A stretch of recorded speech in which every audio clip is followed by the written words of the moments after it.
नमस्कार, मैं होमकार सिंह और आप देख रहे हैं गुप्तचर मीडिया।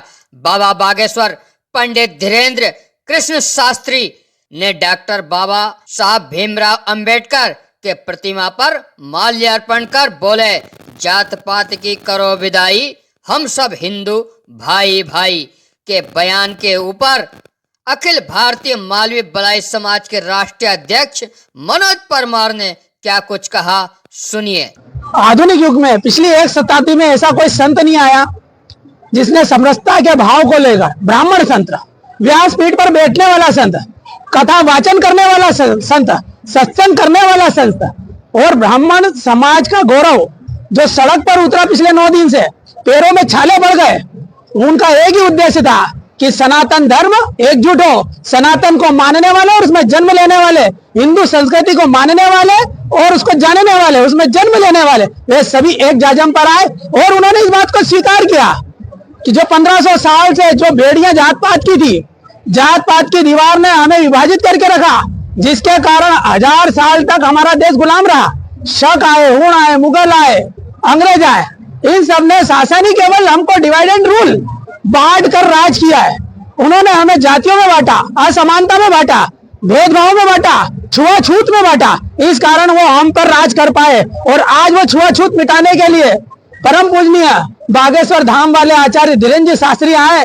ये हमारे लिए सबसे प्रसन्नता का अवसर इसलिए है क्योंकि समरसता की लड़ाई जो ये खाई बनी हुई है, उस खाई को भूरने की लड़ाई अखिल भारतीय भलाई महासंघ पिछले 7 वर्षों से लड़ रहा है कि परम पूजनीय आरएसएस के मुखिया श्री मोहन जी भागवत कहते हैं कि एक कुआं, एक शमशान, एक देवालय, एक सेवालय, अर्थात एक शिवालय हो जहां पर समग्र हिंदू समाज प्रार्थना करे, एक कुआं हो जहां पर समस्त हिंदू समाज, वह दलित हो, सवर्ण हो, वह ब्राह्मण हो, क्षत्रिय हो, शूद्र हो, कोई भी हो, किंतु पानी सब एक ही कुएं का समानता से पिए, समानता से पूजा अर्चन करे, पाठ पूजन करे और समानता से। यदि हमारे हिंदू धर्म का के 16 संस्कार है, उसमें अंतिम संस्कार मुख्य होता है, तो कई गांवों में ऐसी प्रथाएं हैं जहां पर शमशानों में हमारे अनुसूचित जाति वर्ग के व्यक्ति को जलने नहीं देते, किंतु आज वो बात का भी पर्दाफाश करते हुए आचार्य धीरेन्द्र शास्त्री जी ने कह दिया कि ये जात पात की दीवार को मैं मिटा के रहूंगा।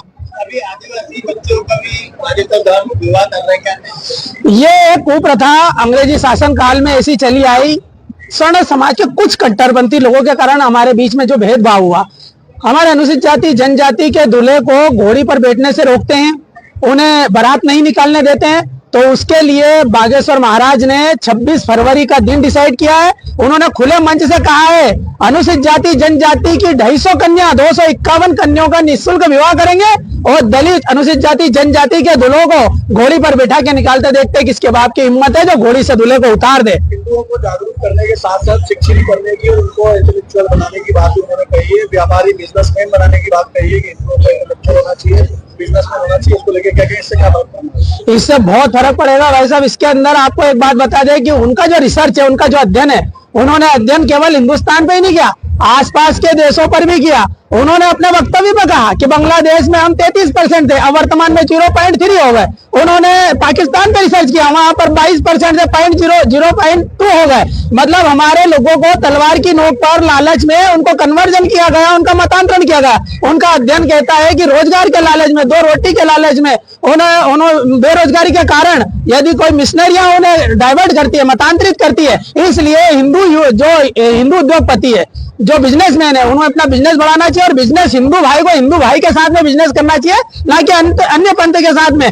क्योंकि बांग्लादेश में आज जैसा कि आक्रमण हो रहा है, हिंदुओं पर अत्याचार हो रहा है, अन्याय हो रहा है, तो बांग्लादेश का हिंदू तो भाग के भारत आ जाएगा। पाकिस्तान में अत्याचार हो रहा है हिंदुओं पर, वहां का हिंदू तो भाग के भारत आ जाएगा। किंतु भारत में जब हम अल्पसंख्यक हो जाएंगे और ये ढेर सारे आक्रांता हो जाएंगे, मुगल आक्रांता, और ये यहाँ अत्याचार करेंगे तो हम कहाँ जाएंगे? हमारी तो जगह कहीं पर भी नहीं बचेगी। भारत में, पूरा विश्व में हिंदू देश कोई भी नहीं है।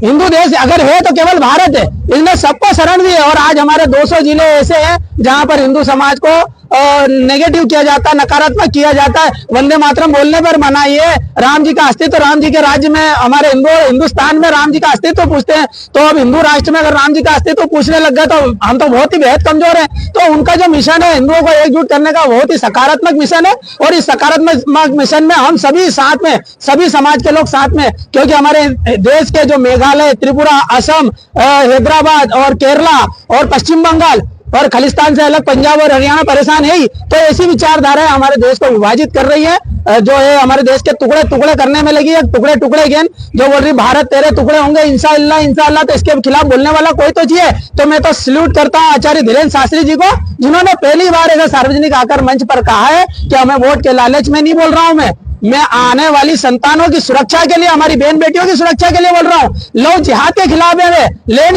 जिहाद के खिलाफ है वो। आज बांग्लादेश में हमारी बहन बेटियों की खुलेआम इज्जत लूटी जा रही है, मंदिर तोड़े जा रहे हैं, मंदिर के पुजारियों को खुलेआम, निर्दोष पुजारियों को जेल में ठूसा जा रहा है और बोलने वाला कोई नहीं है। हिंदुओं के घर जलाए जा रहे हैं, हमारे लोगों को जिंदा जलाया जा रहा है, कोई बोलने वाला नहीं है। आज 3-4 महीने पहले लोकतंत्र का चौथा स्तंभ आप सब साथ में थे, हमने बहुत बड़ा आंदोलन किया था, मोहम्मद यूनुस का जुलूस निकाला था हमने, वो उसका जनाजा निकाला था। और बांग्लादेश के खिलाफ इतना बड़ा आंदोलन करने के बाद में हमने कहा था कि इनसे व्यापारिक संबंध समाप्त कर दो, इनसे व्यावसायिक संबंध समाप्त कर दो, इनसे खेल जगत के संबंध समाप्त कर दो, किंतु इन्होंने ग्वालियर में फिर भी मैच खेला इनके साथ। तो कहीं ना कहीं ये राजनीति हमारे हिंदू धर्म का भी शोषण कर रही है। राजनीति को भी कम से कम हिंदू धर्म के प्रति उतना ही त्याग, उतनी ही तपस्या, उतना ही समर्पण करना होगा जितना आचार्य धीरेन्द्र शास्त्री जी का है। राजनीति की बात आपने कही, कहीं ना कहीं आपको यही लगता है कि राजनीति में भी जातियों के हिसाब से छोटे छोटे आयाम बना रखे हैं, अलग अलग मोर्चे बना रखे हैं, तो पहले उनकी समाप्ति होना चाहिए। 100% होना चाहिए। जब सबसे पहले अगर जाति समाप्त हो गई, हम सब हिंदू हो गए, तो फिर ये मोर्चे भी समाप्त होंगे और जो अन्य व्यवस्था है वो भी समाप्त होगी। सबसे मूल जड़, जो लड़ाई की मूल जड़ है, जाति व्यवस्था है। इसलिए सबसे पहले जाति व्यवस्था समाप्त होना चाहिए। हर सफाई कर्मी हमारा भाई है, वो किसी भी जाति बिरादरी का हो, जूते सिलने वाला, चप्पल सिलने वाला हमारा भाई है, और जो मरे पशु उठाता है वो भी हमारा भाई है, उसको भी बराबरी का हक मिलना चाहिए। जो सफाई कर्मी उसे भी बराबरी का हक मिलना चाहिए। जो चौक मजदूर में खड़ा हुआ है, 200 रुपए की रोजंदारी कर रहा है, उसको भी बराबरी का हक मिलना चाहिए। तब जाके समरसता आएगी, तब जाके समानता आएगी, तब जाके भाईचारा कायम होगा, बंधुता कायम होगी। मेरा नाम मनोज परमार, राष्ट्रीय अध्यक्ष अखिल भारतीय भलाई महासंघ।